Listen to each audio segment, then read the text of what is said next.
ni Tita JM ay climate change, what can we still do and can't do.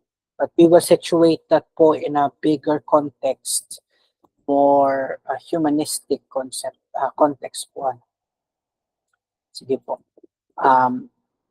So we all know this is planet Earth, and according to the fossil records, this is a planet that has sustained life, for billions of years, and it is shared by millions of species. And so far as we know, this is the only planet that possesses the perfect balance of elements and compounds to sustain life. There had been several discoveries na of Earth-like planets rotating in what they call the Goldilocks um, section, no, of their system, solar system, and probably they also have life, but no sign yet of intelligent life as far as we know. So ito lang po. There's no planet B, as we always say, no? And yet this planet, this paradise that God created is under threat. It has been under threat and faced a lot of threats before, but mostly natural. This time around, apart from the natural threat, there is, of course, the human threat. And that is what we are facing right now. And it is interesting to note that of all the species on the planet, humans are the most dependent. We are all dependent to the other species for our survival, and yet we are the first ones to destroy that dependency and resorting now to technological advances to have an alternative to whatever is lost from nature. That's the reality of our species since we emerged in the first civilizations in the Asian Minor areas. Yet still, that part of us which underlies our relationship with nature sees it from a very traditional point of view, which is that humans is the peak of creation, followed by the animals, and lastly the plants. And that has always been the cosmological and metaphysical understanding of the world. No? Arising, of course, from our religious belief and understanding that we are created. Sabi nga ni Ma'am kanina na sa atin lang sinabi ni God in Genesis that we shall create in our image and likeness, and therefore seemingly it has set us apart from nature. And that understanding also developed a separation from nature. That's why the key word we always hear is stewardship of creation, stewards of creation, rather than being part of nature. Kasi pag steward ka, shepherd and sheep, hindi ka sheep. Di po ba? You treat the sheep as if they are your property and therefore you can do whatever you want with them. And that has been the traditional worldview, and even until now, no? From all sectors of society, government, churches, business, ganun pa rin. There's a separation from the earth. And that separation really caused much of the problems that we are facing right now as a people, as a generation, and as a species. Because that separation developed into an economic model, especially in the early parts of the 19th century, where development of nations and of economies are basically based on extraction, production, and consumption. Prior to that, it was, of course, hunter-gatherer, and then agrarian, no? Not much storage, to such extent that we harvest so much and we store and then distribute later. With the rise of fossil fuel economy, production became faster and therefore extraction needed to be faster as well. Eventually, putting every one of us, lahat po tayo, wala pong exempted, in a consumeristic track.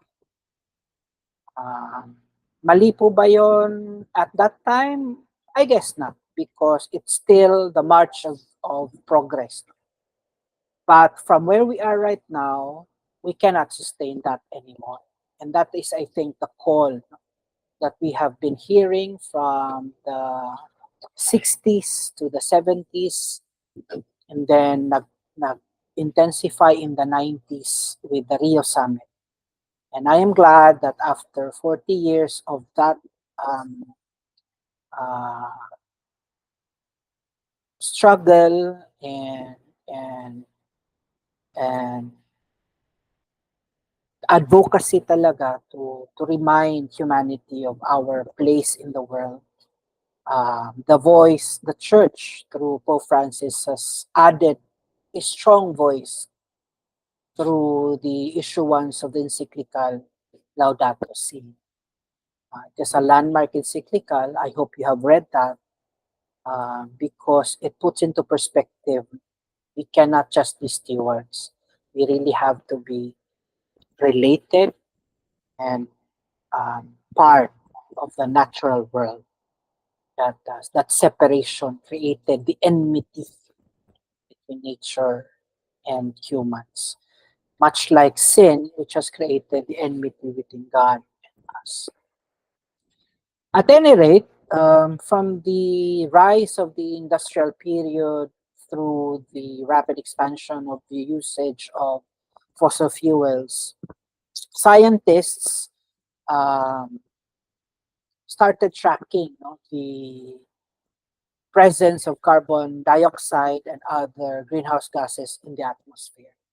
Actually, when it started, it was not really to monitor carbon dioxide. What the scientists in the North Pole were looking for is the age of the Earth using the ice, in the poles, in the North and South Pole. So they would dig a hole, and then they would get a cylinder, of ice, and the ice would have features that they can use to calculate, the age of the Earth. By happenstance, as they were doing that, they noticed that at certain period there is a blackening or a darkening of the ice, pointing to a fact that perhaps it was during this period that there was high concentration of something, which they later on found out to be carbon dioxide. So this is not the first time that carbon dioxide had been rising. There had been periods, of the Earth's history where carbon dioxide and other greenhouse gases are heavily present on the atmosphere. And when they matched that with historical data, it always coincided with major catastrophic events. So the possible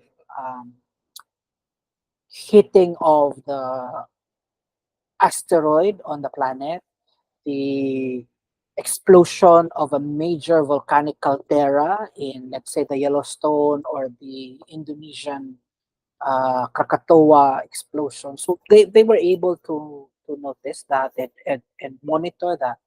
And then towards the topmost part of the ice tube, which basically tells us the present modern times, they noticed a different coloration, more intense, more opaque, leading them to question whether or not there is a correlation now between these and possible climate change. So that started the climate science. They monitored,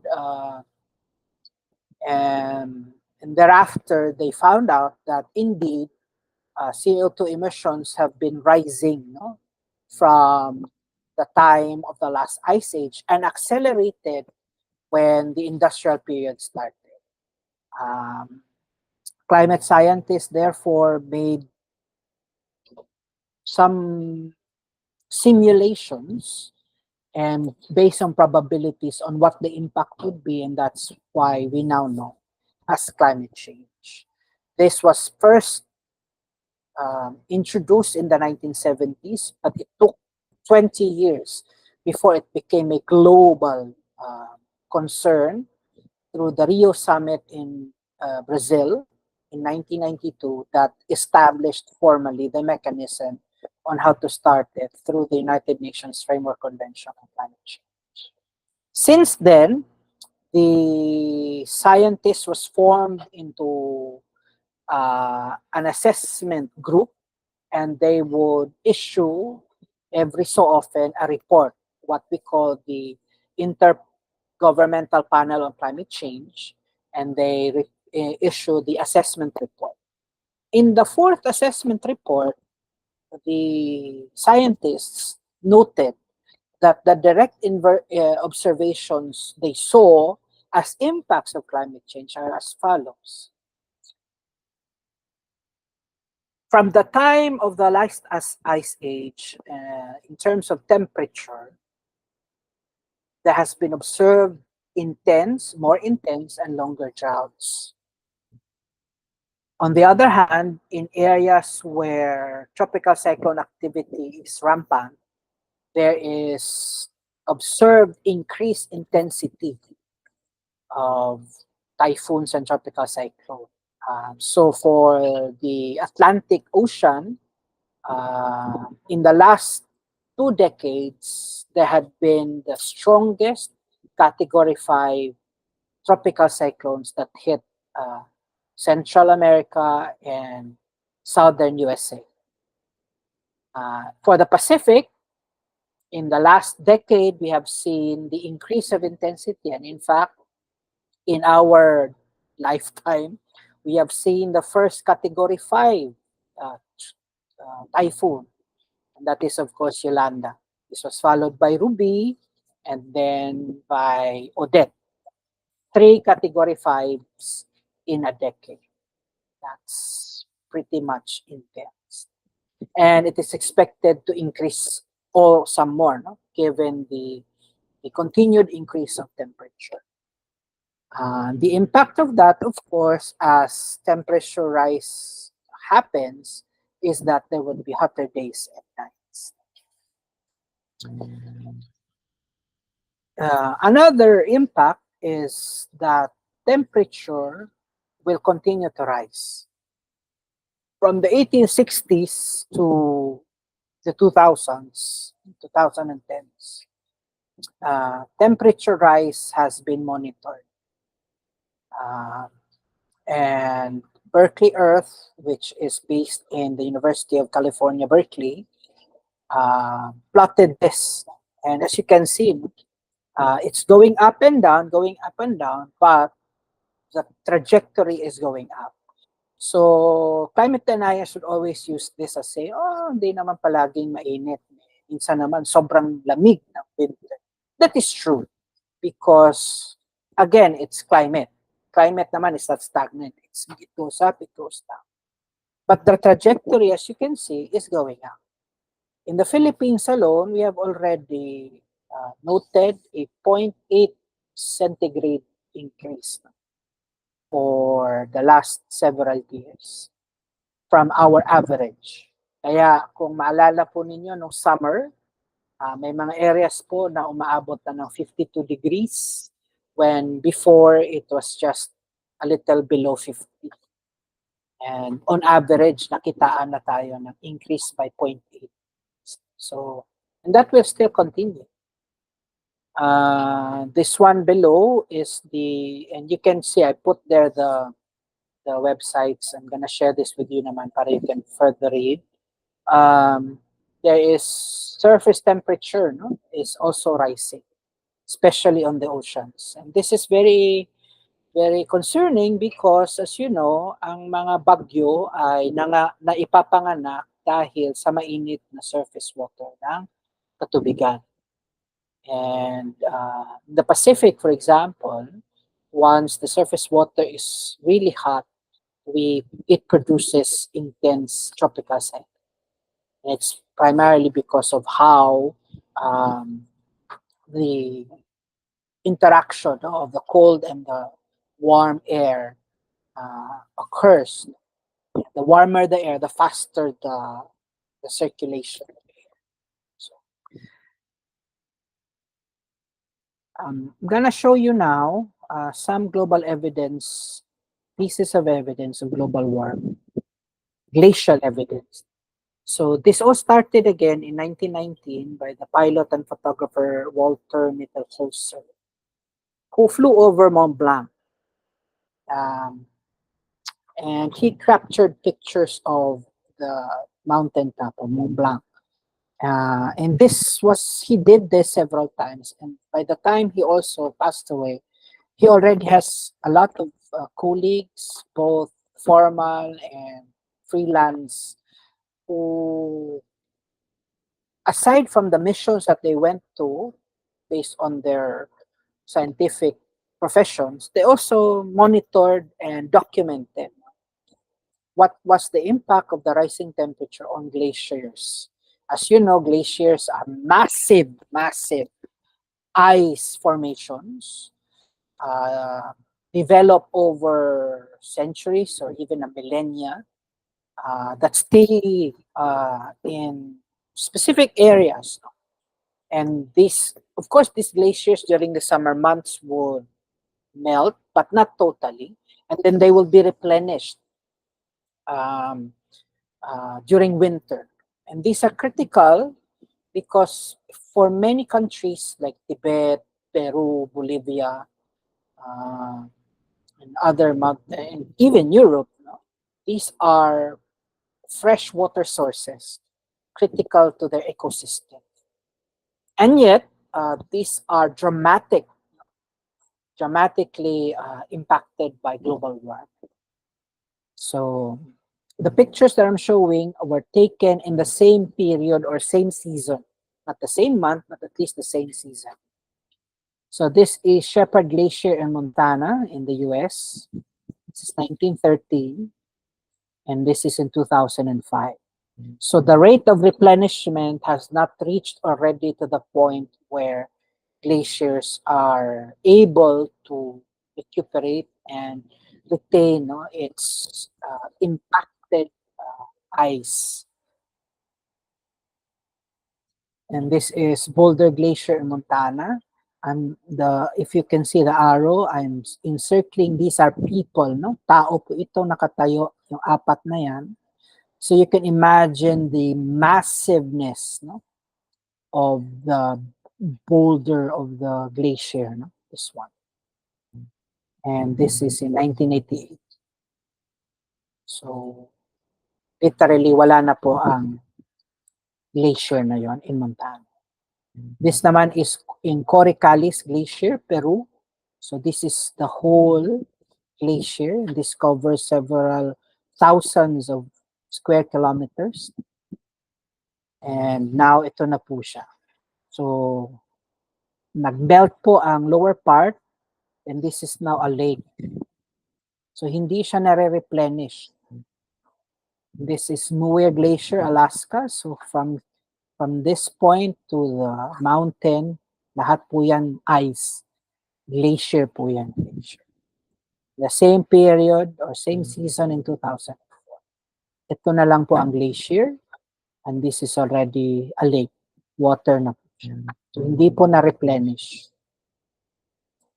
What happens? As you know, if ice melts, it goes to water. Hindi po yung katulad ng ice na nasa baso na pag nag-melt yung ice sa baso, hindi tumataas ang tubig. Because this glacier is not sitting on ice. This is sitting on land. So, extra water po siya talaga na pumupunta sa dagat. And because of that, one of the impacts of climate change is what we call sea level rise. Now, here's a simulation. Again, simulation po ito, hindi po ito projection. Ito po simulation. Answering the question, what if? What if due to glacier melting and sea level rise, tumaas ang tubig dagat surrounding the Philippines at 2 meters, 4 meters, 6 meters. Tapos tingnan po natin na kung mangyari po yon, ano ang mukha ng 12 meters safety margin? Meaning, dapat yung 12 meters is from the seashore, no? Wherever it will be during the sea level rise. Ito po ay ginawa ng Worldwide Fund for Nature or WWF. Again, simulation po ito, hindi po ito projection. No?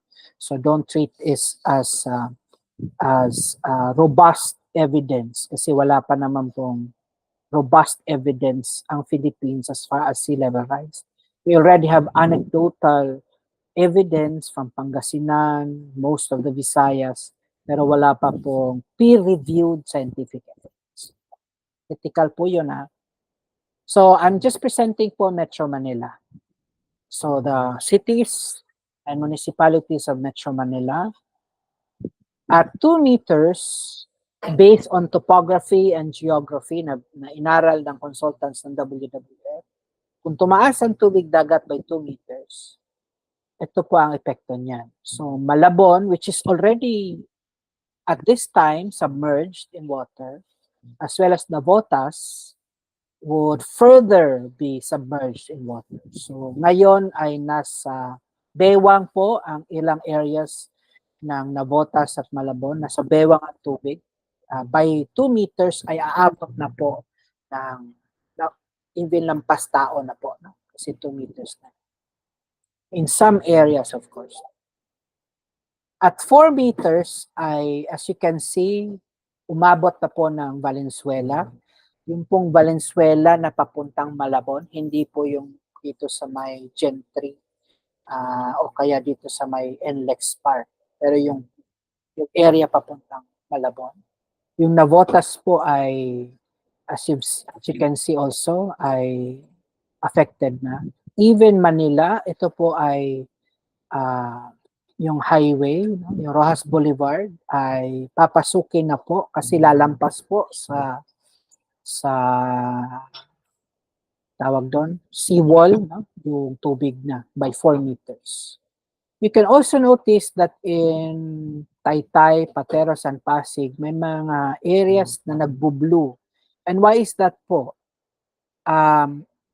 Alam po natin na ang Laguna de Bay, ang kanya pong exit point ay Manila Bay, no?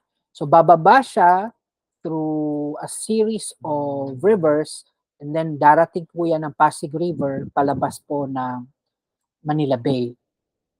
Pag umabot po ng 4 meters ang tubig, that means yung tubig dagat papasok na po sa Pasig River at didiretso na po hanggang San Juan, no? Makati, San Juan, Mandaluyong area. Therefore, yung tubig po galing Laguna de Bay ay mahihirapan na pong bumaba to Manila Bay. And that's why mapupondo po ang tubig and the barangays, communities in Pateros, Taytay, and even in Pasig na malapit sa Laguna de Bay would already be flooded as well. At 6 meters, ay halos wala na po ang Malabon, pati Navotas. Ang Laguna de Bay ay hindi na po makakalabas talaga ang tubig and therefore popondo po siya at dahan-dahan tataas at kakainin ang mga barangay ng mga bayan, no, na nakapalibot sa Laguna de Bay. Ganon din po ang katubigan ng Pasig River, tataas na rin po. Natamaan na po ang major cities in Metro Manila na dinadaanan niya. Mandaluyong, San Juan, Quezon, Pasig mismo, Makati, no? And of course, yung Manila area. So, ano po ang impact nito? Ang ibig sabihin po, if this is a reality na tinitingnan, as a possible result of sea level rise. Again, hindi po ito scientific. But if science and evidence will already point to this fact, ang ibig po sabihin yan, lahat po ng taong nakatira sa areas na to, lahat ng businesses, lahat ng government offices, lahat ng economic activity will have to be moved to Quezon City area where it is still higher ground. Kasi ang Quezon City po at ang Marikina, as you know, ay ang paanan ng Sierra Madre. No? So from Quezon City, dahan-dahan na po aakyat sa Sierra Madre yan. So relatively high ground po ang Quezon City. So lahat po, ibig sabihin, massive movement po ito ng tao, resources, and businesses.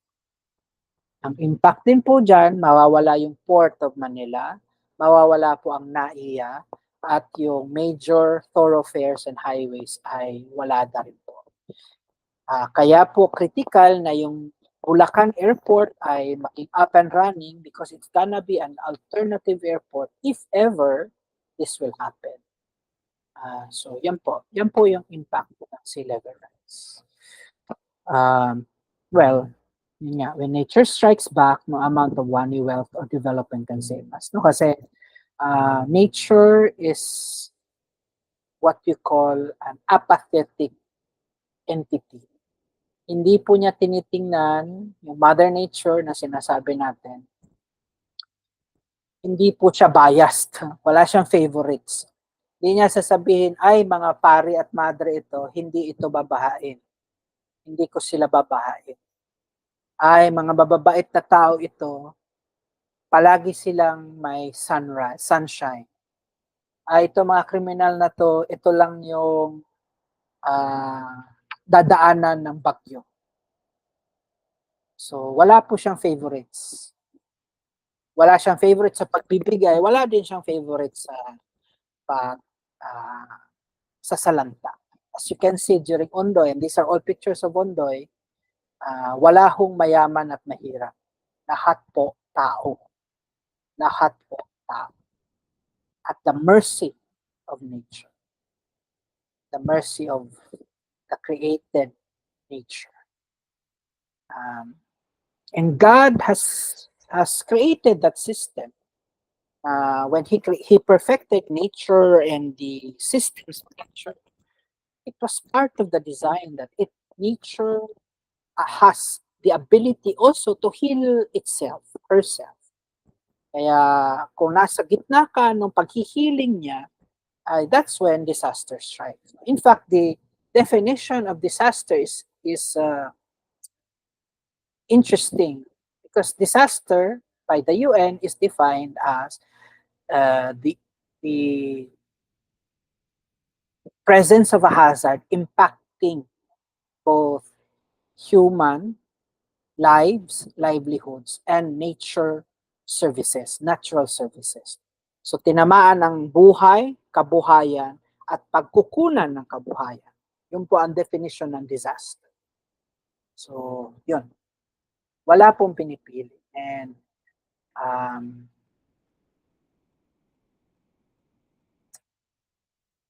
what we can do is really just to prepare.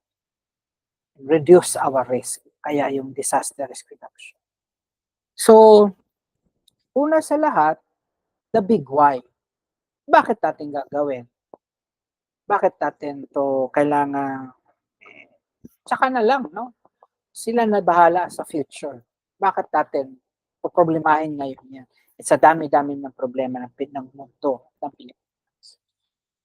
Una sa lahat, kasi hindi na po future yung impacts ng climate change. Here and now na. Nararamdaman na natin, nasasalanta na tayo. Yolanda alone was a big example. Odette, Ruby, Pablo, I mean examples. So bakit? Selfishly, for our survival, for the survival of the human civilization. But more importantly, for this, as Christians, for the survival of the created world as a means of thanking and worshiping the Creator God. So, kailangan i-shift din yung pagtanaw natin sa bagay-bagay. Dati, pinakita ko yung pyramidal peak of creation, tao, animals, and then plants. We have to now look at it from the perspective of the Eden, the paradise of Eden paradigm. When God placed Adam and Eve there, He said, everything is already there. Meaning perfect yung cycle. And you are part of that cycle. Perfection. But because of sin and enmity, we separated ourselves from that. So we need to reclaim that. Claiming our created self. Na tayo ay bahagi ng sangkinapalan. Hindi po tayo separate, hindi po tayo lord over them. Pagkos kung ano mang mangyayari sa kanila, yun din yung mangyayari sa atin. And this is perfectly capsulized in the golden rule. No? Whatever you do to others, it will be done to you. Diba? Maalala po ninyo yung commercial dati na nagtatapon ng basura sa labas tapos panahon ng baha, lahat ng basura ibinalik din sa atin. That is precisely that. So we have to reclaim that. And when we do reclaim that, bahagi pala ako ng nature at ng sangkinapan, what would be our natural tendency? Anong magbabago? Well, una, we would look at nature no longer as just source of livelihood and life, but we will now look at the whole of nature as our life. At anumang mangyari dyan, apektado tayo. Pangalawa, if we look at it from that lens, then we will proceed with our businesses, with our activities, cautiously, knowing full well na lahat ng gagawin natin would affect also everyone. So, na po siya. And that will now give rise to a more purposive engagement with each other and with nature. Hindi na yung tinatawag na wanton. Walang pakundangan kung sa Tagalog pa. And that will reverberate. Kung hindi na po walang pakundangan, then we will mitigate and we will control greed. Kasi hindi na pakundangan. We will have to discipline ourselves. We will have to step back in order to allow nature to heal us.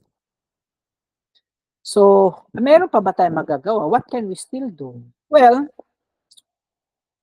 I'm looking at it now from two perspectives. The macro, which is the global climate change issue, and the micro, which is the more ecological health, personal and communal health ng ating sarili, ng ating pamilya at ng ating komunidad. Yun may control po tayo. Yung global, medyo wala ho tayong control doon. Lahat na po ng pwedeng gawin para himukin yung mga richer countries, ginawa na po natin. Pero it remains to be an elusive dream, yung cutting back emissions. May mga top-notchers dyan. One of that would be Germany, France, the UK, Canada. No? Pero yung glaring, which is the US, China, ay hindi pa rin po nagkakat ng emissions. So, we leave that now to politicians and to the climate activists. But what can we do from our end? Grow a tree. If you notice, hindi ko po sinabi plant a tree. Kasi nakita na po sa isang pag-aaral na tree planting is oftentimes more destructive than not planting a tree. Kasi when you do tree planting, you go to an area, ipe-prepare mo yan, tatanggalin mo yung lilinisan mo, therefore may mga essential organisms or minerals no na matatanggal, mapapatay para ka makapagtanim. And then ang itatanim mo pa ay invasive species na hindi native and indigenous to the area. So kaya ngayon ang panawagan is to grow a tree, no? Because important 'yan. In our community alone, malaking bagay 'yon. In having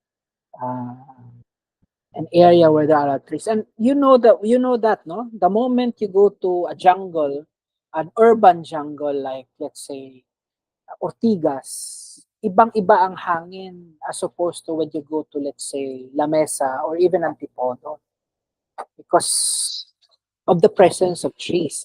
Ito na lang yung difference between yung UP Town, UP Techno Hub na puro concrete at yung atmosphere ng UP Diliman na puro naman puno at may ilang buildings lang. Ang lapit na po nun sa isa't isa but you can feel the difference both in terms of temperature and peacefulness, no? Yung sense of serenity, malayong malayo. So yun, we can still grow a tree and there are many organizations that you can support to do that. Kung meron po kayong kalupaan, ay maganda pong i-allot no, ang certain portion to grow a tree using native and indigenous species sa area po ninyo para yung biodiversity, mga ibon at mga insekto ay mabuhay pa din dahil ang tinanim nyo yung mga puno na pinagkukunan nila ng pagkain. Yung nabanggit po kanina ni Ma'am, yung solid waste management. Ito po ay perspective nila Doc Palaypay at ni Manang Luz at ni Tita Odette, no? Lahat po ay iniwan na po tayo. Sila po yung tatlong talagang big names, no? In solid waste. Simple lang po ang principles na kung nabubulok, ibalik po sa inang lupa, sa inang kalikasan. Kung hindi nabubulok, ibalik sa amang pabrika. So yan po, alam na po natin yan. I'll just show some technological interventions in here para mapabilis yung decomposition. So shredder, pwedeng electric, pwede rin pong manpower. Pwede rin po i-shred ang plastics. Tapos there is a specific chemical formulation. Pwede siya isama sa cement. Yes, Hydromex po. And therefore, you can make them into pavers, even pellets. No po. Biodegradable waste naman, we can use the composting method using the African nightcrawler. Yan po, lagyan ng sapin para hindi dumiretso sa lupa yung mga bulate. Tapos, lagyan ng harang, lagay ang biodegradables, pan para hindi mangamoy, at ng kusot, tubigan para it will remain moist, otherwise mamamatay po ang bulate. Takpan ng net para hindi kalkalin. Tapos sa tanay po yan. And that is the finished product, vermicompost. High in natural minerals and good as fertilizer. Of course, there's recycling, upcycling, reusing. Unfortunately, wala po tayong robust recycling in the country kasi wala po tayong recycling plants. But in many parts of the world, Germany, UK, Canada, even in Japan, lalo sa Japan, no? Very strong ang recycling efforts nila, no? Kasi they have recycling plants. So ang ginagawa natin mostly in the Philippines ay reusing and upcycling. No? Upcycling is using a material for a different purpose. No? Ginagawa natin mga palamuti o kaya ginagawa into bags mga accessories, so on and so forth. Reusing, of course, alam nyo yan. Lalo-lalo ang mga nanay na Pilipino, and most Asians I think, no, pagka nakakuha ng container, ay hindi po itatapon ito, ginagamit, nakakuha ng plastic bag before, kasi ngayon, syempre, karamihan sa atin, may mga eco bags na, ay hinuhugasan yun para gamitin pang muli. No? So, meron naman tayong gayang efforts, pero we need to intensify reminding, especially the young, no, to do that. Of course, yung biodiversity protection, kaakibat po kasi yan, hindi mabubuhay din ang mga puno unless ang biodiversity ay present. So, critical din po yan. Yan. Nakita ko yung Philippine Eagle, kung nakita po ninyo yung news item, I think, yesterday or the other day, no, na yung isang bagong release, or one of the latest releases na batang male Philippine Eagle ay namatay dahil binaril, no? By some hunter or what. Si ano na mga yun. So it's so heartbreaking. Wala namang ginagawa yan sa kanila, bakit kailangan patayin, i-hunt, just for the thrill of it. Yan yung kuhan. Kasi nga separate. Iwalay ako. So ang nakikita ko ay isang object of hunting, no? So clean air, of course. Kung may mga kotse po tayo, please ensure that we have regularly clean that. Nagpapa-PMS po tayo so often. Energy, use of mass transit and walk or use bicycle. No? Sa mga kaya pa, pwede mag-bicycle or mass transit kaysa tag-iisa tayong kotse. No? Pero of course, in Manila, it's more practical to have car kasi nga ang mass transport system natin is very bad. No? Kung sa Singapore, you can go around even with buses and trains. No? In Japan, ganun din. In Seoul, in Malaysia, in Kuala Lumpur, in most of Europe. In the US, and where we follow kasi, no? Car economy talaga sila, no? And it's also because of sa laki ng kanilang bansa. At any rate, so what we can do now, of course, is yung cellphones natin, no? Pagka fully charged na, tanggalin po natin. We all know that. Yung pagka di ginagamit ang ilaw, pakipatay.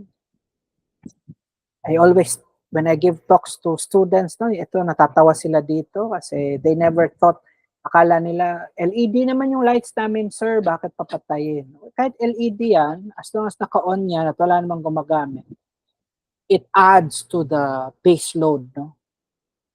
Requiring now the burning of fossil fuels. Kung ikaw isa, okay lang sana. Multiply mo yan by the thousands na household, na pare-pare na isip, LED naman yan, huwag mo nang patayin. Thousands din ang results, no? Diba? Multiplier effect. So kaya nga, nauso ngayon yung solar panels, no? And there are, nung una, syempre, nakaka-afford lang yung mga nasa exclusive villages, no? Pero ngayon, nagmumura na rin po siya. And in fact, in our disaster response, gamit na gamit po yan, no? We always have a solar pack. Kasi pagka nasa evacuation center at walang ilaw, solar panel ginagamit namin. Nakakailaw, nakakapag-charge mga tao ng cellphone. Lalong-lalo na sa mga CRs, no? Na doon usually nangyayari yung mga protection issues, yung sexual assault, na-minimize yun because of solar lamps. Mura na siya ngayon. You can even buy it in Divisoria or whatever.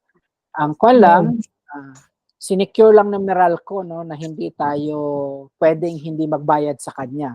So hindi ka basta-basta makakapaglagay ng solar panel sa bahay mo at direkta sa kwan mo, no. So meron silang requirement na kailangan ibebenta muna yan at i-deduct na lang sa iyong final billing, no.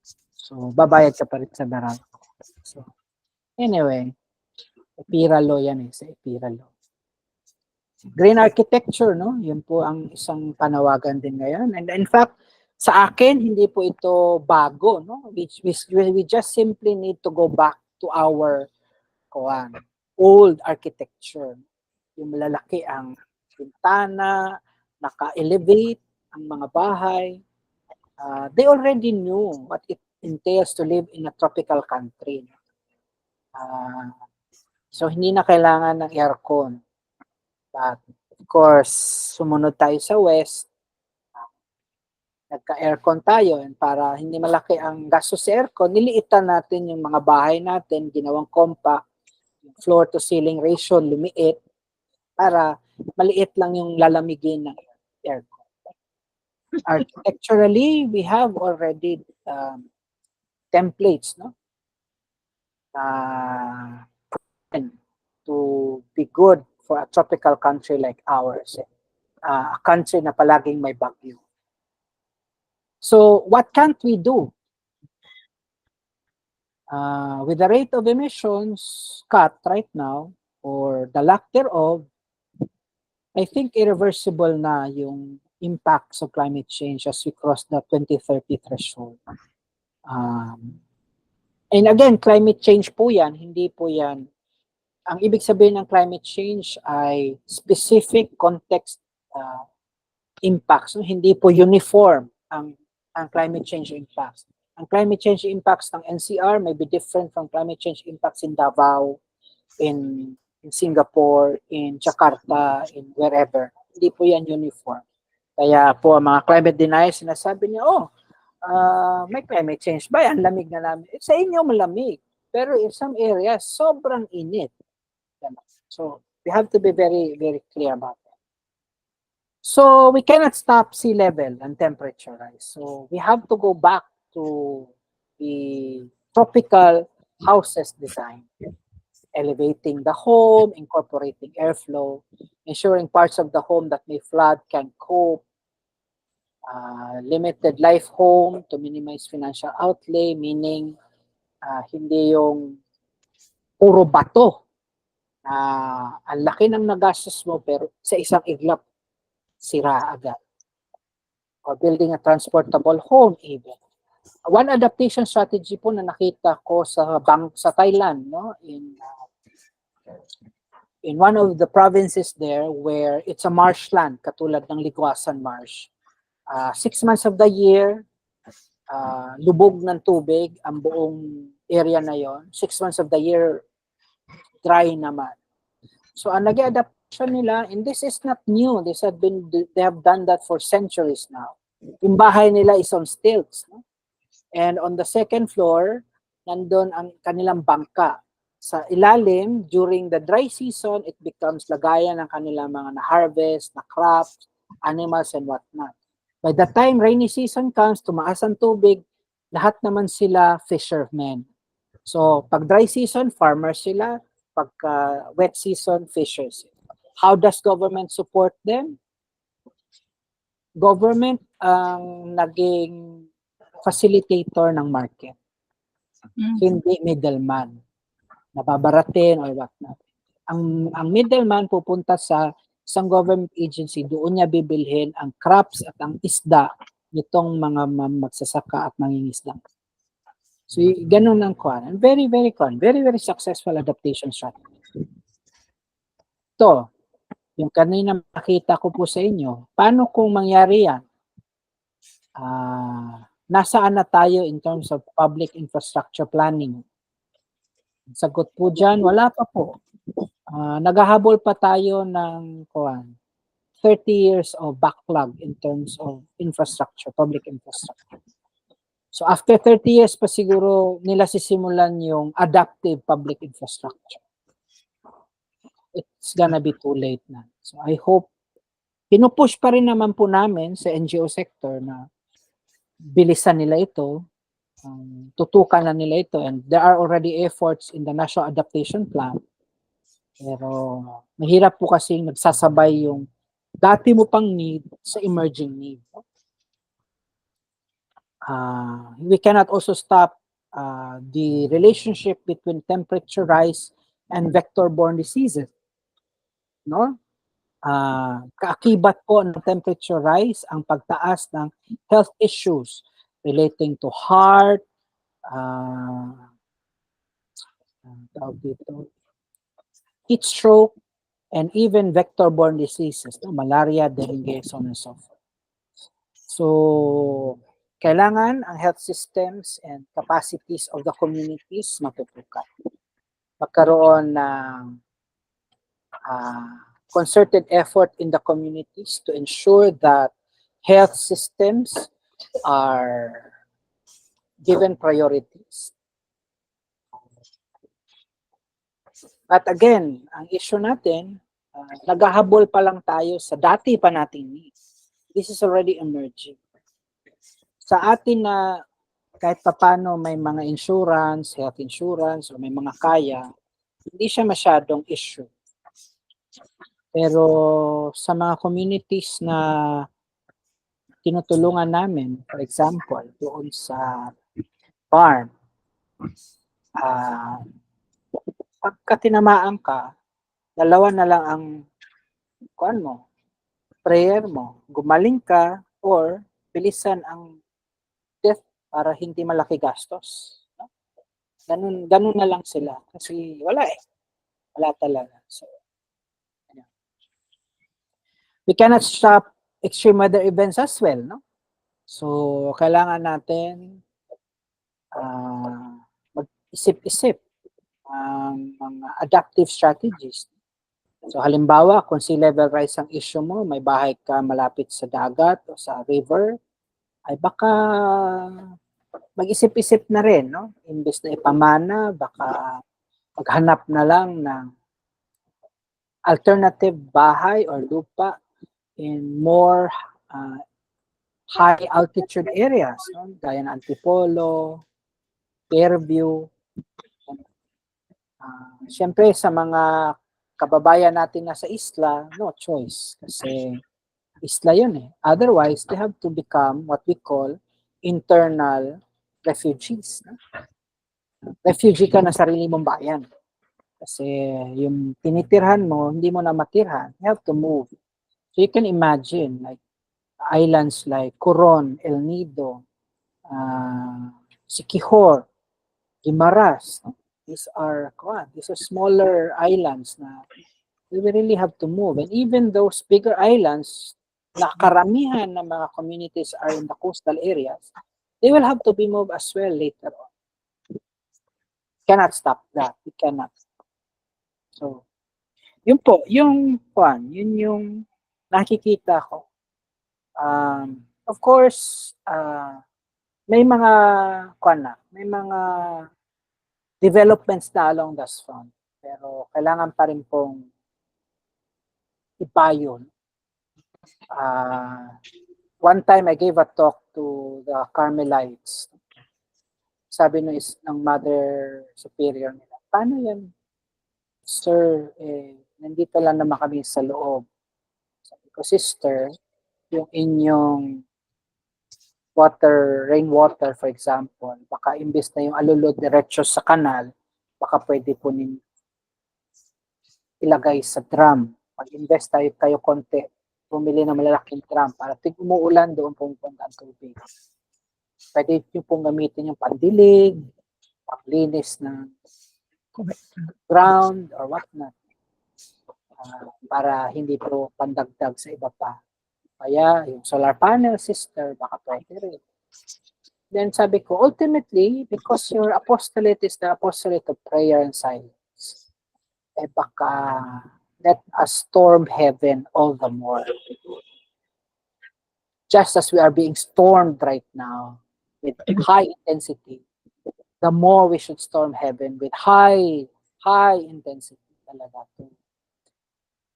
O hindi man to change the course of nature, but at least to touch the minds, the hearts, and the will of those who lead us both in business and in politics, to move us to the direction of risk management and integrity of culture. Kasi that's the only way. Unless God in His infinite mercy directly intervene as He has done in time immemorial na siya mismo nagpakita at tinigil niya ang kuwan. You can only pray. You can only. Yun po, I hope ay nakatulong sa pagninilay sa inyong lahat. Maraming salamat and now open for questions kung meron na po. Bolt, mauna na ako, pwede. Well, first, I want to thank you. Sunshine, I'll get into you. I'd like to thank you for sharing all of this. Medyo depressing yung picture. That really places us to trust in God, no? Really, parang ang sabi ni St. Paul, when we are weakest, God is strongest. So if we can get that attitude of total trust in Him, maybe something can be done. Now, back to the practical aspects, you suggested solar panels, as so much of it has already been, because of maybe mass production, it's so low cost. Hello. Hello. Can you still see? He's been listening. He's been listening. To the talk. Okay. Yeah. So this is my solar... son. This is my son. Yes, the son, Ethan, the most brilliant and most engaged child that I've ever met. In everything, and winning flying colors, medals all over. This Meralco issue, hindi ba? So it's like we sell to them the power that we're going to generate with our own solar panels, and they sell back to us the energy. Is it a fair exchange? Di ba? Kasi commercial and profit-oriented, the Lopezes has always been known to be very shrewd, and they will squeeze dry the profits that they can make. Pangilinan na po. Ngayon, pangilinan na sila. O, yun. Tagal na po. Even money pangilinan, di ba? He wouldn't be that powerful if he didn't know how to manage the Indonesian funds like anything. So, yeah, that's my question. How do we guarantee, or is there a movement somewhere that we can affiliate ourselves with so that we can manage an equitable, di ba? Equitable sharing of power. Tapos number 2, yung housing.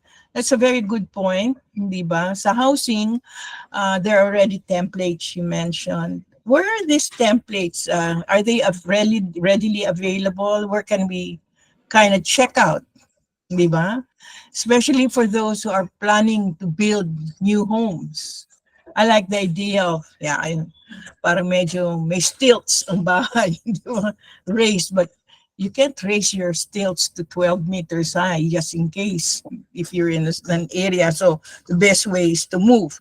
Now, still on that housing consideration, like in my area, you know that, Voltaire, you've lived here, where I used to, or on the road where I am living, this was really beautifully planted with trees.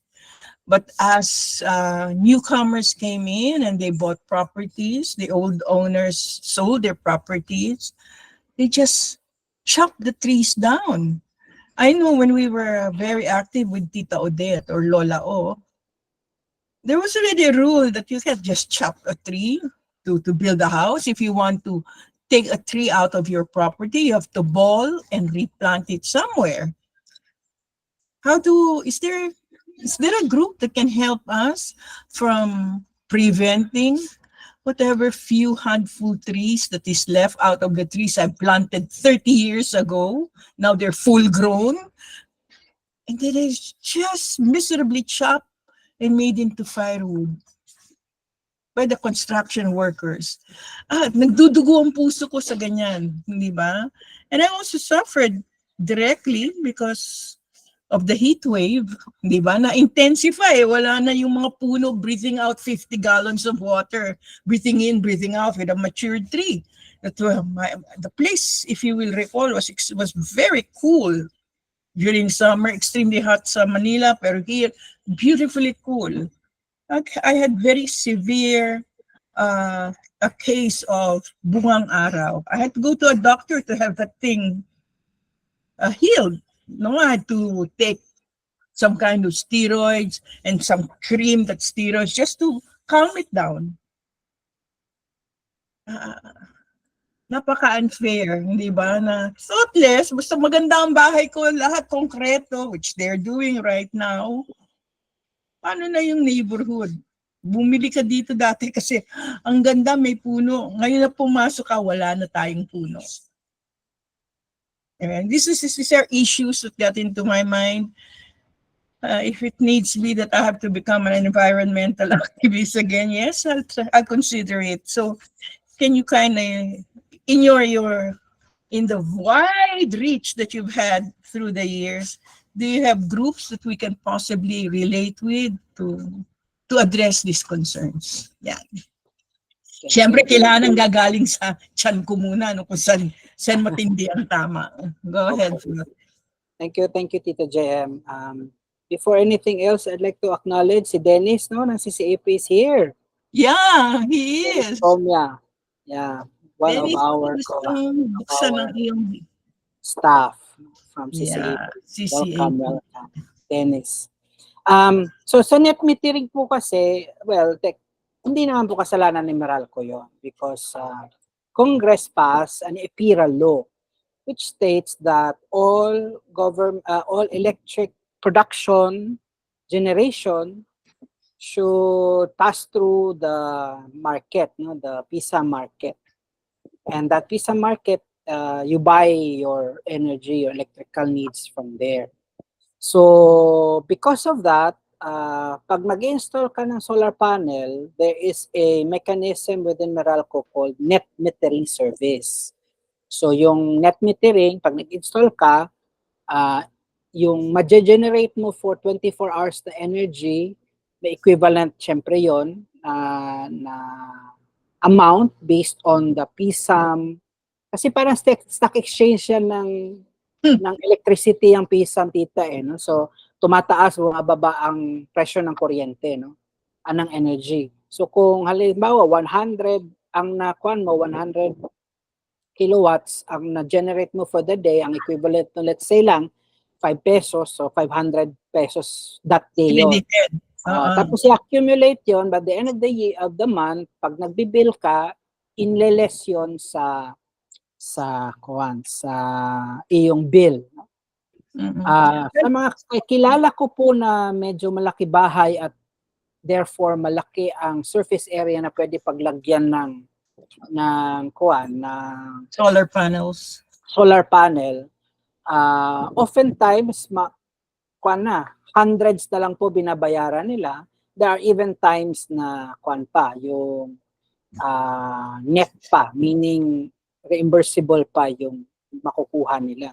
Pero very naman yan, very rare. Very rare. Kaya pagka malaking bahay din, malaki din ang kuryente, need ng kuryente, di ba, tita? But at the very least, bawas na po yun sa base load ng power plants. And SM North EDSA already is on solar panel, naka-net meter na rin po sila. Nagkaroon lang sila ng issue before kasi sa laki ng kilowatt hour na napoproduce nila, pwede na sila i-consider na power supplier. Yes, opo, hindi na sila dapat net metering, no? So hinanapan pa rin ng what you call that, na mechanism para it still is adherent, no, to the law, to the EPIRA law. Doon po sa question ng pagpuputol, tama po yun. There's a DNR memorandum circular na hindi ka pwede magputol ng puno kahit ikaw pa ang nagtanim basta-basta. You have to request, you have to ask DNR permission and bibigyan ka ng guidelines. Pwedeng i-ball, pwedeng so on and so forth.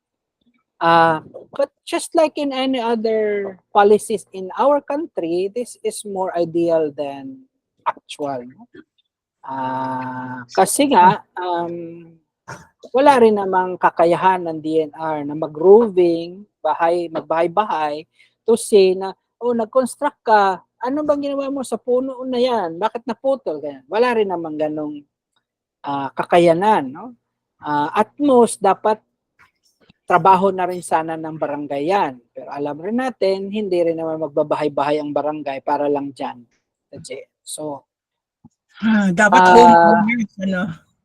dadaanin po talaga sa Santong Kuwan, sa Santong Dasal. Dasal, no? Kasi, and there are already architects that, what you call green architects. I think you met some of them sa bahay Tita Odette, no? Na ang role nila is to advise also the potential client to design a house na kung may puno would integrate the tree to the house. No? And there are many instances like that na rin naman po. Yung bahay na lang ni Tita Odette, for example, di po ba? Yung puno, pinalibutan ng bahay niya. No? So, nagkaroon siya tuloy ng courtyard dahil ayaw niya ipaputol yung puno, di ba? Kaya naging courtyard na lang tuloy yung puno. And I also saw some samples, no? Even here in the Philippines na incorporate yung existing na puno sa design ng bahay at ng property na hindi siya kinailangan putulin. But it takes awareness po kasi, di ba? Yun yung palagi natin sinasabi, it takes awareness. And not many people are aware of that. And if aware man sila, constrained them by their budget. Gusto man nila, pero di kakayanan ng budget. So, the easier way is to cut na lang the tree. Ang iba naman, i-offset na lang. Sige po, puputulin namin kayo, pero we will plant 100 more trees. Ganun po ba? Offset. Talaga? But ang problem kasi dun sa offset is, kung magpa-plant ka at hindi mo naman alagaan, baka wala rin mabuhay dun sa tinanim mo. So, kaya maganda po makipag-partner with organizations na monitor yung tinanim, kaya grow a tree. So, tinanong niyo po, may mga organizations bang ganyan? Marami po, Haribon Foundation, Bantay Kalikasan used to do that, pero unfortunately, because of their own economic problems, I don't know kung gaano pa sila ka-active. Ang Foundation for Philippine Environment is also doing that. Namomonitor po talaga nila. Earth Day used to do that as well, pero naka-hiatus po ang Earth Day ngayon due to internal issue. Ang isa pa po ay ang NTFP, Non-Timber Forest Products Incorporated. This is an NGO na handle or develops products from non-timber products, no? Yung mga vines, mga leaves, and whatnot. At the same time, conserving the forest. So, may mga ilan pong mga active organizations na makakatulong doon sa and not only to plant trees, but also like kung may puno na po kayo sa property nyo, ay pwede rin po sila makatulong to advise you how to best manage it. And there are Facebook groups also. I think I'm a member of several na like yung Philippine Native Trees Facebook group, tree planting Facebook group. Maganda yung sinabi mo about awareness. And it really boils down, like within the village that I am in right now, even my own neighbors, parang wala silang pake, hindi ba? Puputulin yung mga puno natin, no? Hindi ba yan? Wala akong pakialam. This awareness thing, perhaps, I wish there's a creative group that can campaign all the time. Now na meron ng climate change, hindi ba? All the more the campaign should be done. And I thank you for helping build the awareness. Yan. Kung meron kang alam na grupo na I can share my little 2 cents worth of talent, I'd be happy to campaign, di ba? And help develop. Sige po. Thanks, Walter. The second person who'd like to comment or may ask a question is Sunshine Rosana Valdez, taga Malabon yan. Hindi yun forecast, ano? Possibility lang. Simulation lang po yan. Ano yung kaibahan ng simulation at forecast? Thank you, Brother Voltaire. No? My question, can you hear me? Yes po. I just want to check po kasi recently nabangga ng isang barko yung floodgate dito sa Navotas, and it was in the news, no? And it created flooding umano rin dito sa amin, no? I just want to check if there was an opportunity for you to have an audience or even to do a similar seminar that you did here with the local government of Calmanava, given the simulation that you made, no? Parang it habang pinakikinggan kita, tinitingnan ko na ano yung kailangan ko iakyat dito sa taas ng bahay namin. Kasi, 35 years ago, our house was built 1 meter high sa street. Wala na yung 1 meter na yun Wala ngayon. na. Kasi tumaas na rin ng 1 meter high yung sa Kalye. labas. Nagpantay na kami. So, ang baha, pumapasok na dito sa bakuran, no? Hindi pa naman talaga pumasok ng sobra dito, kamukha ng bahay namin sa Provident. Salamat sa Diyos. Pero as you said, no, we are just wala man, siguro ilang kilometro lang from Manila Bay ang Malabon, no? Of course, Manabotas muna bago Malabon. But the reality is, ang mga kanal nanggagaling din doon. Kumaga, and the Tulyahan River is also on our side, no? So, medyo konti pang ulan ngayon, pero hindi natin maano. So, I just thought, is there an opportunity for you to have been invited in any of the sessions here, especially with our barangay captain or mga government officials, just so people are made aware, especially the people who matter, who are the government servants, no, para at least mobilize din. Thank you for that, ma'am, for that question. The answer po is wala po. Wala po akong chance to interact with Kamanava LGUs, not in the recent years, no? Primarily also because yun nga po, ang tutok ko po ngayon nasa humanitarian response na. So rarely na rin po ako nakakapagbigay ng mga ganitong talks on climate and environmental citizenship.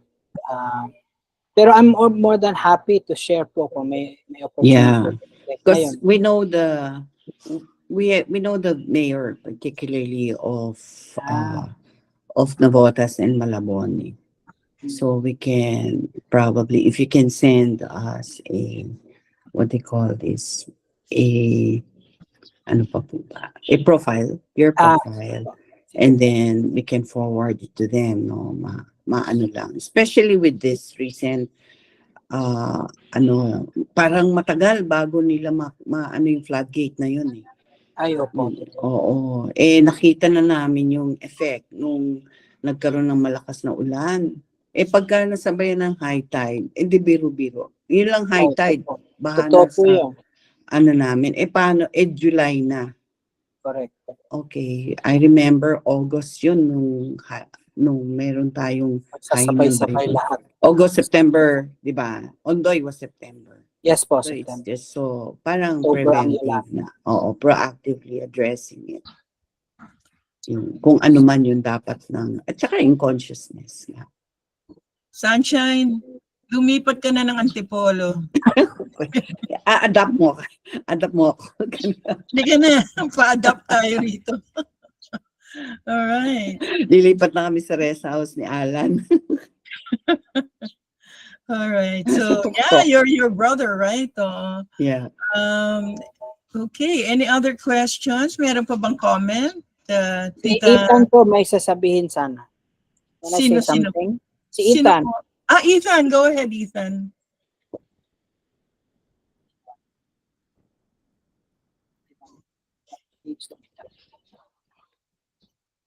Ethan, my son, is 11 years old and he's been listening to me give talks, lalo na nung pandemic kasi kami lang po tatlo.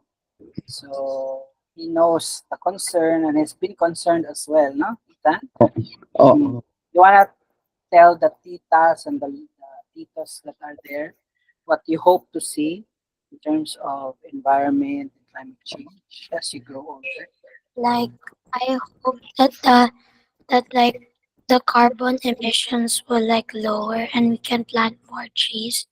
We can live with like the environment together, like without like hurting it like as we are now by polluting the atmosphere and like um chopping down trees like everywhere. Like I hope that we can coexist with the animals in our ecosystem and everything and all of the plants and trees. Mhm. Thank you for that, Ethan. Thank you, Ikaw Ethan. ang future. And I often say po na I do these things, no? Not For him. anymore for me, no? But already for him. Yeah. Kasi siya po ang Yes. magmamana nitong lahat. And Oo. I hope to, kahit na napaka long shot, pero at least I hope man lang na ang maipamana namin sa kanya ay isang mundo na better than what we experience, no? Yes. But slowly nakikita na rin niya yung even the difficulty of doing that.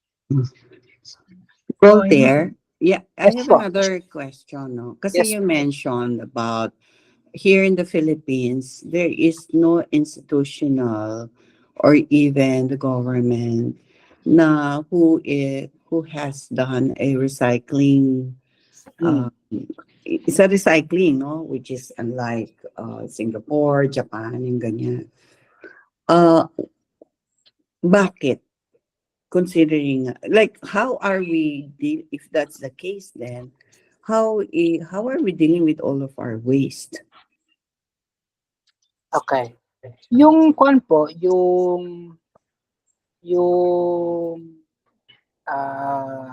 una yung for it to be successful, scale po, di ba, ang critical. Hindi pa tayo nakakaabot ng scale as far as Commercially viable. materials recovery. Materials Mhm. recovery. So hindi pa po tayo. May mga efforts yung dating plastic industry dyan sa Valenzuela Yes. to convert some of their machineries to recycling facilities. Pero hindi pa po siya as big and as wide scale, no, supposed to like Japan, Europe, no, Singapore, mas sila incineration ang sa Singapore. Sinusunod nila ang Dioxins. ginagawa nilang naman po, controlled incineration naman po. Technology naman ay very high in Singapore. So they create electricity, tapos yung ash ay dinadump nila into one of their islands pangpalaki, no, parang reclamation fillers. Reclamation. So when I say wala pa po tayong recycling, what I mean po is yung scale recycling na maramihan. Ang meron po tayo yung nare-recover na recycling ay pakonti-konti at hindi pa po siya to the level na would really impact materials recovery. So what really happens right now, yung dapat sanitary landfill, which dapat latak lang yung nandun, ay halo-halo pa rin po nandun. Hindi pa rin siya totally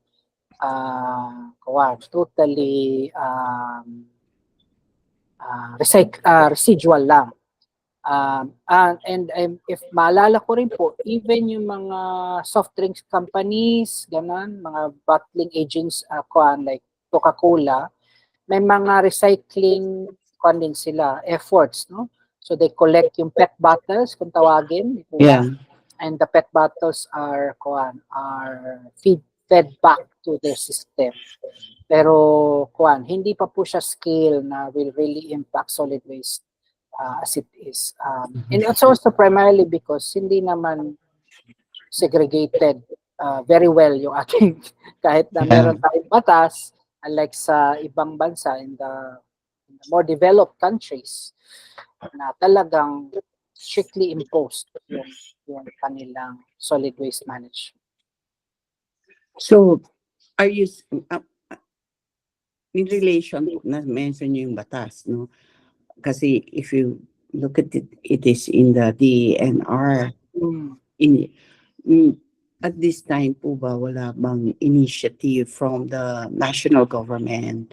Or is there one that has not really trickled down to the level of the barangay? Opo. Actually, ma'am, yung batas na yon, RA 9003, devolved functions kasi yon. So yung solid waste is now the function of the local government units from the barangay to the municipality, the city, and the province. So, again, depende po sa priority at diskarte ng local chief executive, mayor, barangay captain. May mga barangay captains, may mga mayors na exemplary, no? Barangay Holy Spirit, Ugong, exemplary ang kanilang solid waste management. But parang sa Marikina, there was a... yes, opo, sa Marikina. Is very... Pero may mga ilan-ilan pa rin po na talagang collect lang as they please. No? So, and that's really the challenge. And again, yun yung challenge natin bilang mamamayan. We are so used to being fence-sitters po kasi. No? Karamihan sa atin parang, kuha ng government. But no, the call really is for us to demand. No? So may group tayo in a barangay. We can meet with barangay captains, no? And discuss paano natin to ma-improve and all that. Nakita po namin yan. For example, when I was with Earth Day, no, we were implementing Earth Day Village at yung pump project namin. Kasi part ng aming intervention is not just water na funded by Coca-Cola Foundation, but more importantly, a holistic approach to ecology in the barangay. So kasama po yung ecological solid waste management, tubong Pinoy, meaning the planting of indigenous species in the barangay and all that. Oftentimes, yung people in the barangay, wala silang idea na pwede pala silang mag-demand from their barangay captain. Ang nangyayari po kasi, once they elect the barangay captain, feeling nila, tapos na yung civic role nila. No? Parang wala na, okay na yan, nandyan na sa kanila. Kanila na yung trabaho na yan. But no.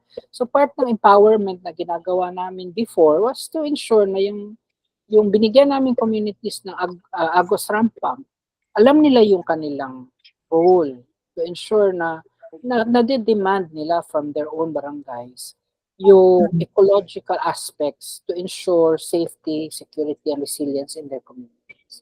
So, oftentimes, doon pa lang sila nagkaroon ng training on solid waste management na nasa-shock sila na matagal na pala ito, ba't di namin to alam?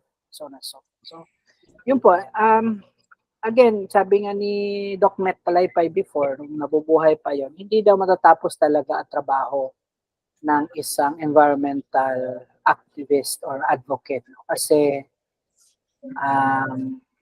kailangan i-remind. Lalong-lalo na ang mga Pilipino sa usapin ito. Kasi very short-term ang memories natin as a nation. No? Short-term memory tayo. Madali tayo makalimot, naka-move on na agad sa ibang issue. And then, ningas kugon pa. Nakalimutan na yung sustainability ng mga initial, hindi na susunod. Tapos dadagdag nyo pa yung electoral process natin na pag nagpalit ng mayor o barangay captain, lahat ng programa ng mayor at barangay captain ng natalo ay hindi na niya ipagpapatuloy. Kahit na maganda naman yung mga programang yun. So, Sir Voltaire, bigla ko lang na itong anak mo. Baka kailangan si Ethan lang sa mga bata. Kasi yung mga bata, diba, ay parang yung education talaga ng mga bata. Kasi kung ang mga bata ang nagsasabi sa magulang na baka magandang it's much better because they are the stakeholder of the future. okay. So baka yung critical mass hindi sa mga matanda, Baka nandun sa mga grades, Kabataan. education. Kabataan. Nakita ko lang, baka mas maganda siya talaga sa mga nursery schools, yung ganyan. Kasi impressionable yung mga bata eh. Pag sila yung nagsabi sa mga magulang. I remember Nescafe, di ba? Yung ano na yun. And it might be good. I'm just posing again the challenge on your part. I know you're in the humanitarian, but that particular presentation you had is very alarming, even if it's a simulation, because it has impact not just in all the coastal areas, no? Kasi kung tutuusin mo, lahat ng kanal na yan pumupunta pa rin sa Quezon City. Can you just imagine Loyola Heights, which is sitting in a high ground, ha? Hindi yan valley, ha? Yes, Ang sir. valley, Marikina, binaha. Pinahaba. Napakataas ng Loyola Heights, no? So, hindi mo pwedeng sabihin na nasa taas ka ng land, hindi ka maapektuhan kasi ang kanal nasa baba. Ganun pa rin yung effect. It will be sakit ng kalingkingan, sakit ng buong katawan. So, Tama po kayo. and parang in the way I see it is more, it's in the educational system where it probably be good to look into that. And it would be good for you to be in the League of Corporate Foundation, yung mga forum nila. Kasi the LCF, the League of Corporate Foundations, they have funding on that. And at the end of the day, the one big stakeholder would be the businesses.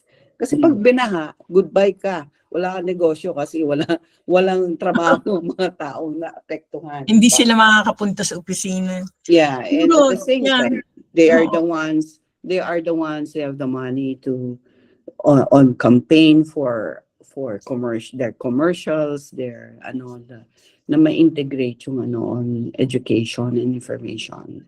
Maganda yung mga sinasabi mo, Sunshine, maganda rin siguro from where you are and each one of us here who is present to increase and multiply what Voltaire has done Yeah, by connecting him like what you're doing, Yes. you must connect him with your own mga service barangay. clubs, yung mga ganyan. Oo. I think more the private initiative kasi Oo, like sila Ate Babes at saka si Zen, very active sa sarili nilang local barangay.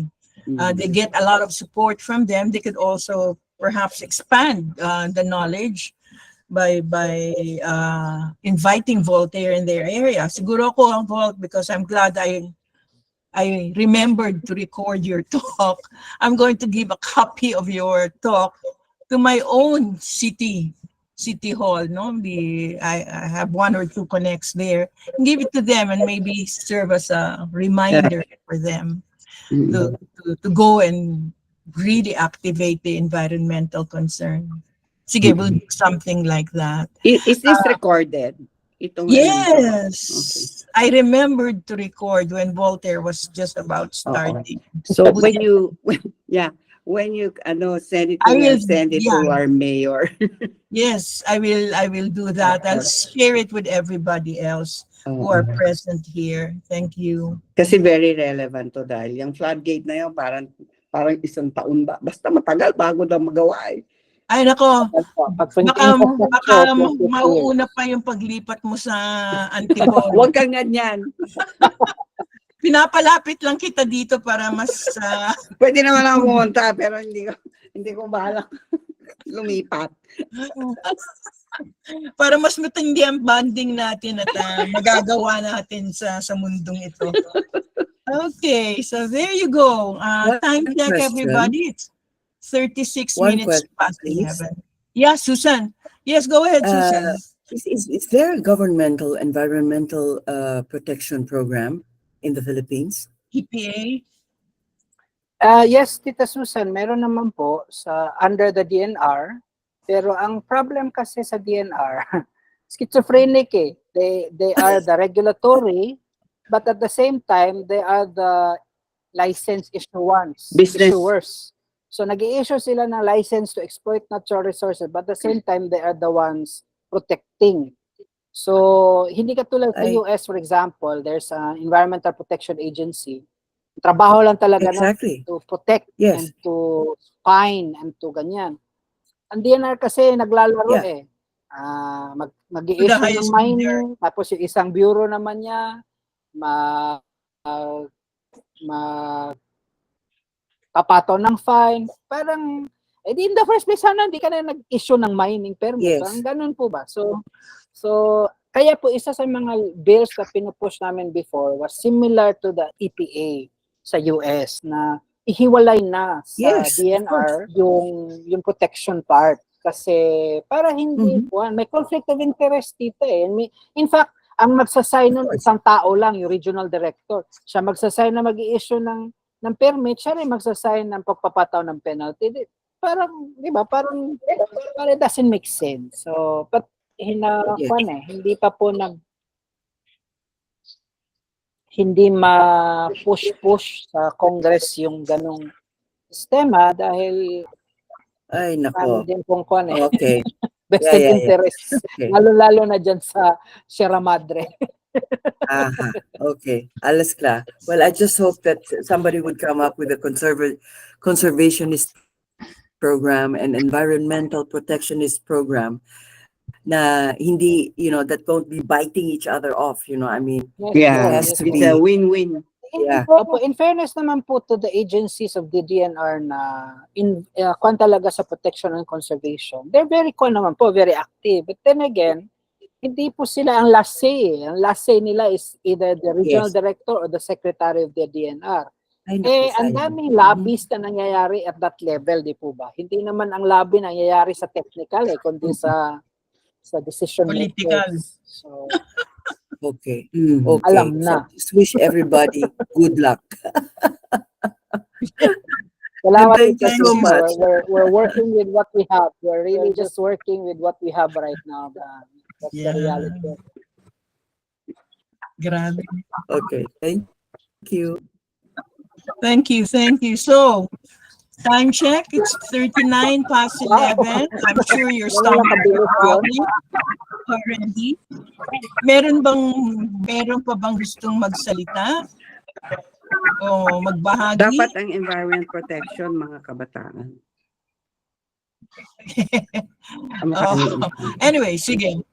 Ayan o, Sunshine, si yung mga Ethan dapat gumagano, no? hindi mo na lang. Kasi, Okay, then. diba, long term sa kanila eh. Parang, I remember ang Rotary eh. Meron siyang 4-way test. Mhm. Maraming salamat, Volker. I remember you as facilitating our meetings at Hi, Green. Sir Angie. Yes, opo. Yes, Tita Angie, Sa Green yes. Convergence. Yes, po. Sure. Yes, po. I used to facilitate Medyo their ang planning. lungkot ng news mo ngayon, ano?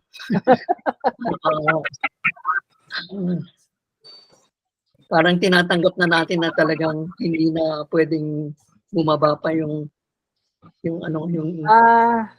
There are still some naman po na very optimistic. Ako lang ay recalibrated na my stance on that. Kasi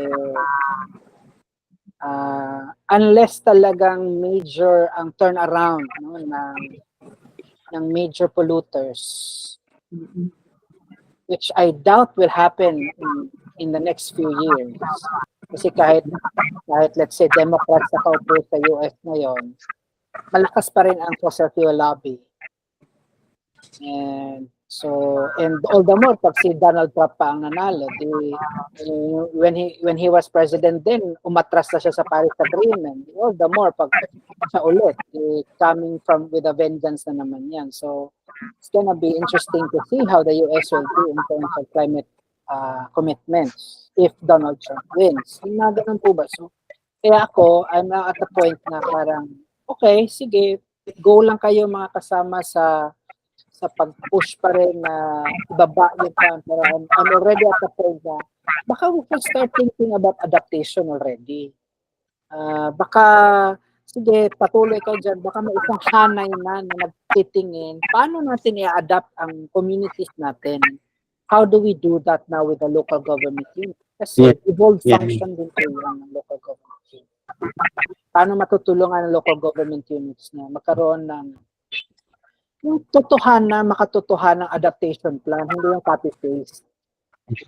for the sake of compliance. So, yun yung minsan naiisip ko na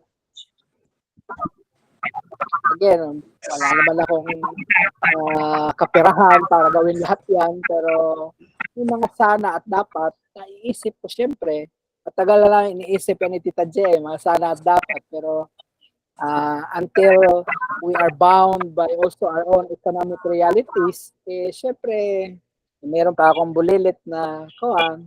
So, kailangan magtrabaho pa, katulad ko rin ng livelihood. Voltaire, I just want to share. I just want to share. You remember Father Albor, who was encouraging us to get some license properties ng government, ng church.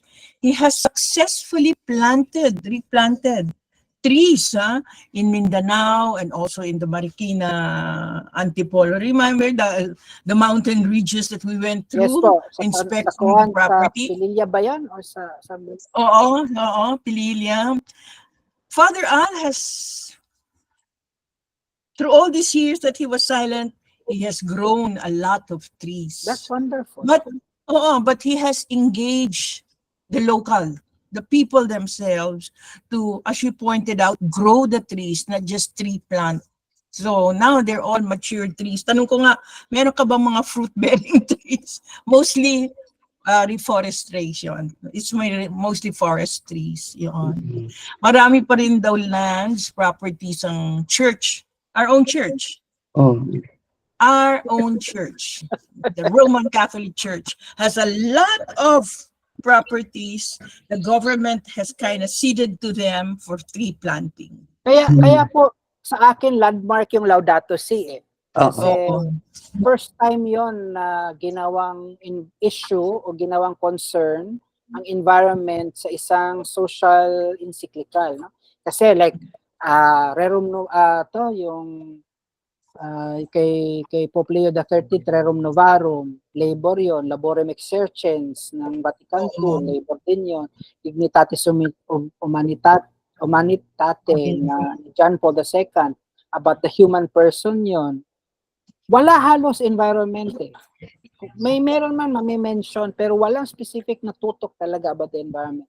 Laudato Si is, kung babasahin niyo po yun, is very, very rich. Hindi lang siya doctrinal, kuwan pa siya.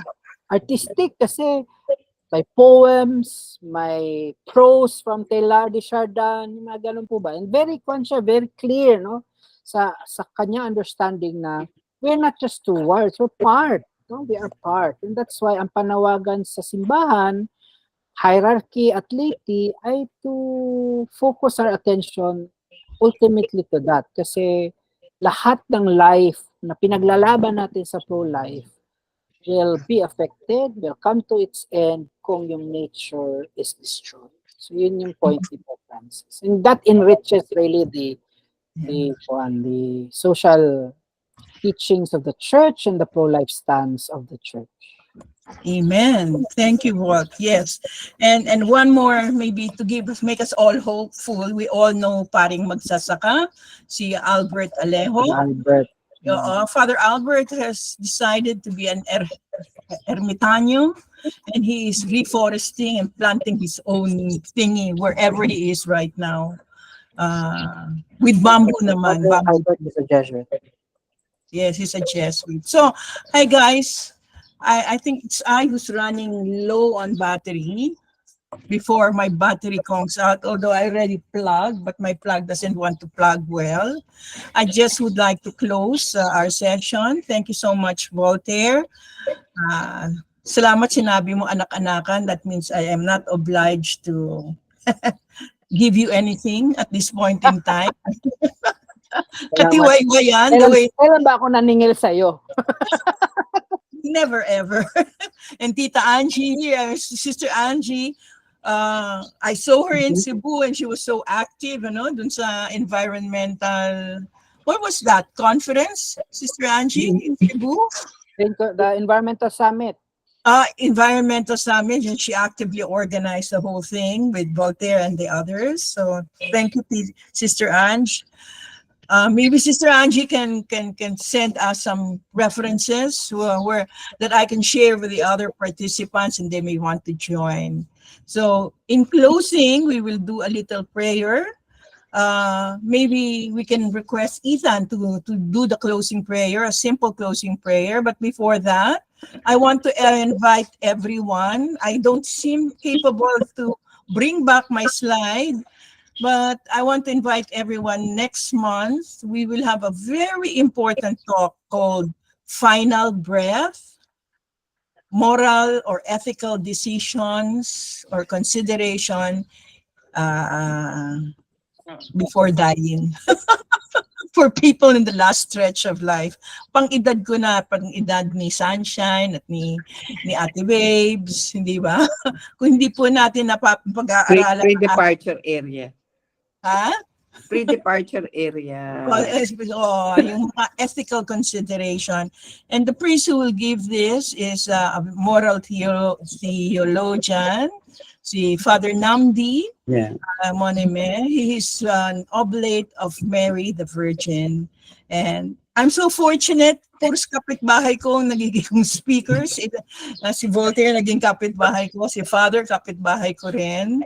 His convent is just 5 minutes walk away. And so he's going to give the talk. August 10, same channel, Expanding Circles. Please be with us.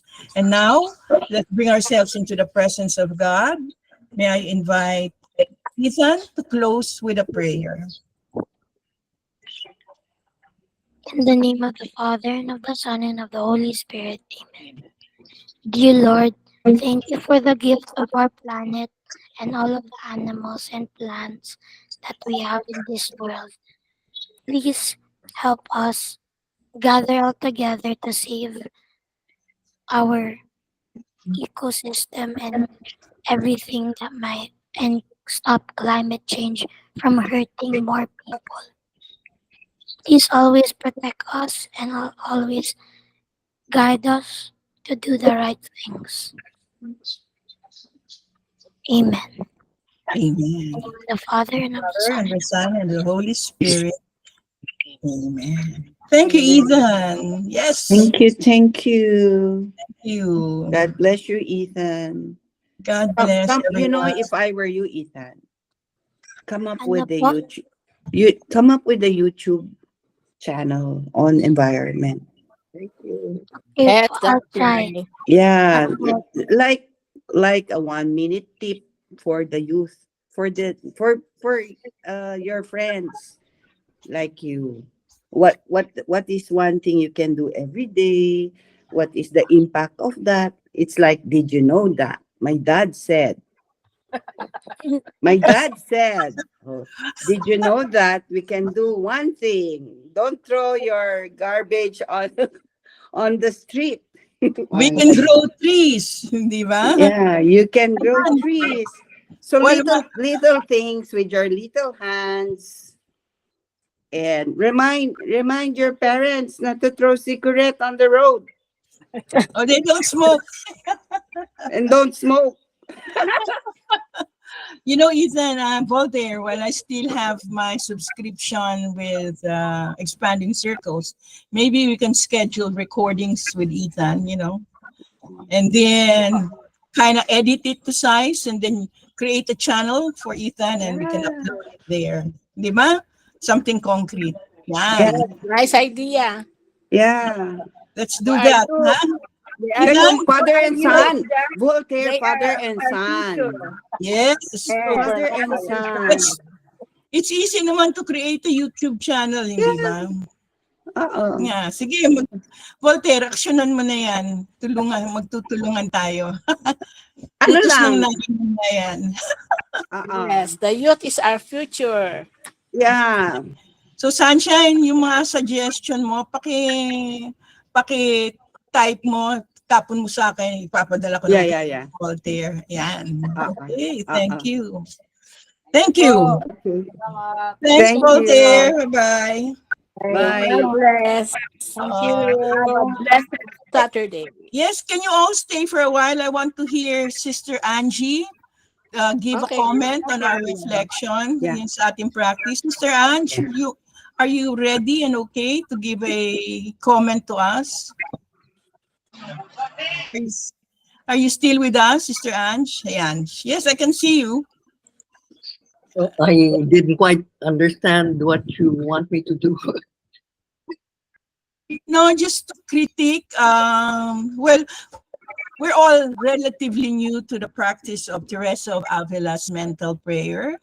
And yeah, we're kind of grouping in it, and we'd really appreciate if you can give us pointers. I know it's nowhere near that of yeah, what you gave to us, yung Ignatian contemplation. But yeah, it would really be nice to hear from you if we're on the nose, we're off the nose, or we could do something else to beef up our practice. Yun lang po. And we will not hate you. We will pray for you all the more. I'm not sure exactly what you want to know. Yeah, let's see. The Lectio Divina, which moves Yes. from reading to meditation to prayer to contemplation, is a long Yes. way towards, in a way, the centering prayer kind of skips the meditation and prayer to move right away into contemplation. So it's really the same. I mean, we move to the same place at the end, Mm-hmm. but the Lectio Divina goes at it a little, you know, through all the different faculties first, and then awaits the God inducing the contemplation rather than our skipping the steps. Okay. Yeah. Yes, Mr. Ange, it's pretty good. Yeah, I think lang that the contemplation aspect, we could have given more time for God to speak to us instead of me cutting it short because there were other matters that we have to take. Yeah. Sige po, Sister Angie, siguro in our other sessions, in our individual practices, we need to be still and silent some more to allow God to speak to us, to infuse us with His presence, so to speak. Okay. Love you, Sister Angie. Okay, Sunshine, you wanted to say something? Go ahead. Yeah. Yeah. I agree with you, GM. No? I think it's good to have more time just to be quiet. Kasi very limited yung time. So I kumbaga, in relation to the guided, because you had some guided questions, no? We can probably leave it at that with the guided questions and just with a particular remember we had before yung Maranatha. Probably in lieu of that, we can say Holy Spirit speak to us, or a mantra that we can continue to just say, Holy Spirit speak to us, and then more silence. Yeah. Yes, yes. It can be mantra dependent, or it can be just Quiet. through constant daily practice. We will enter into the silence, hindi ba? Eventually. Sige. Let's work this out. Okay. So Susan Ledesma has to go on. She's been up midnight to 3 o'clock, and now 5 o'clock in the morning. She needs to go back to sleep. Thanks, Susan. Let's connect another time. Thank you. Okay. So, Ayan. Ate Babes, do you want to say something? Naka-open po ang mic niyo. Ay, okay na, Iha. A blessed Saturday sa lahat. To all. Sige. Salamat. Salamat, Susan. Salamat, Sunshine. Salamat, Dennis. Dennis, who is with CCAP. Thank you for being with us. And sana we can bring more people next month. Okay. Thank you, Sister Angie. Thank you, JM, for organizing this. Thank you, Sunshine, for Maraming being salamat. so supportive. Bye-bye po sa lahat. Thank you. Bye. Bye. Bye. Now, how do I cut my recording? Stop recording.